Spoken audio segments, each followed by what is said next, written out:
What's up, everybody? This is Z Nation here, ready to break it down for you. Booyaka! So let's get down to it. What I want to discuss today is basically what is better, to give or to take?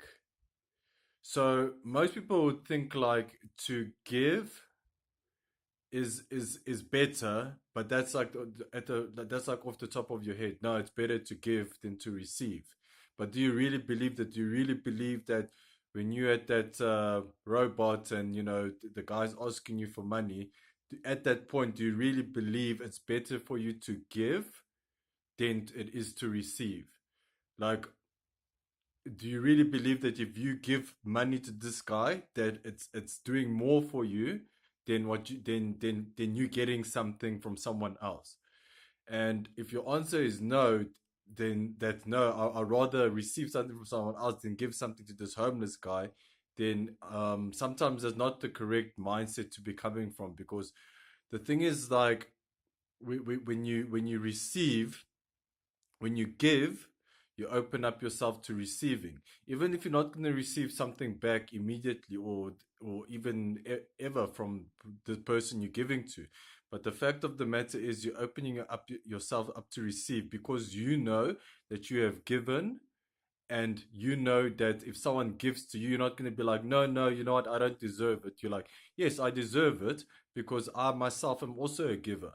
And the thing is, like, also the other thing with giving is that everybody, people can generally see what kind of person you are. So they can see if you're a taker, because you get a taker and a giver. Like, most people are actually takers, because they believe that if they give, then they're gonna run out. And the fact of the matter is that doesn't happen, because if you're a taker and you're always taking for yourself and you're always hoarding, then people can see that, and people don't really want to associate with other people like that.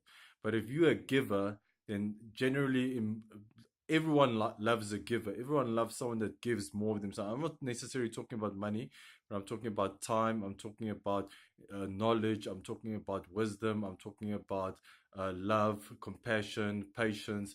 If you're that type of person that gives, then everybody wants to be associated with you. And if you're that type of person, then you're coming from a place of abundance, meaning that you have enough, and that there is enough in the world for you, because there literally is. It's all a mindset. If you think there's not enough, then it's all a mindset, and that's what you're going to receive at the end of the day, because you're in scarcity. You believe there's not enough. You're not going to go after opportunities. You're going to be like, oh, if I go after this opportunity, then it's not going to work out at the end of the day. But if you're coming from a place of abundance, say for example, you did give some money to the person at the robot, and you're coming from a place that, I'm open to receive. I've given, so if someone gives me an opportunity, I'm willing to accept it and take it, because you're coming from a place that there is enough for everybody.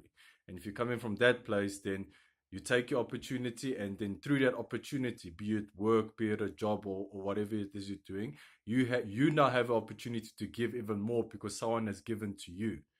So if you're in the job, even if you're a cashier, you are in service. You are providing a service. You are serving. You are giving to the people who are coming and trying to pay for their things, and you're also giving to your employer by providing him a service and helping him out.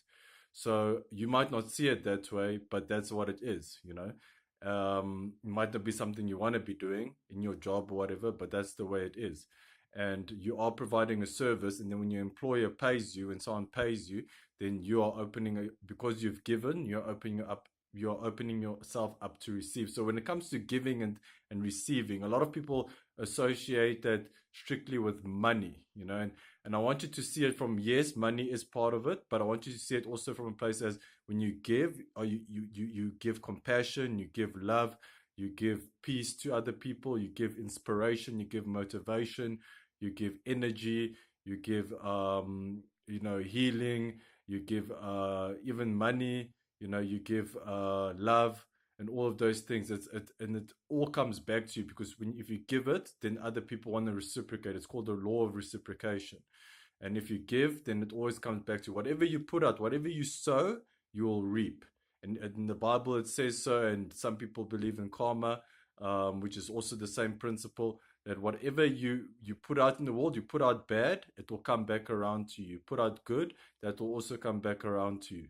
So, and obviously no one's perfect, and some people you'll put out a bit of bad and a bit of good on a daily basis, but it all comes down to what a frame, what kind of standing point are you primarily kind of operating from, and then that's what's gonna turn out to be your life at the end of the day. So if you're giving out more good than bad, then you're gonna receive more good. But if you're giving out more bad than good, then you're gonna experience in your life eventually more bad than good.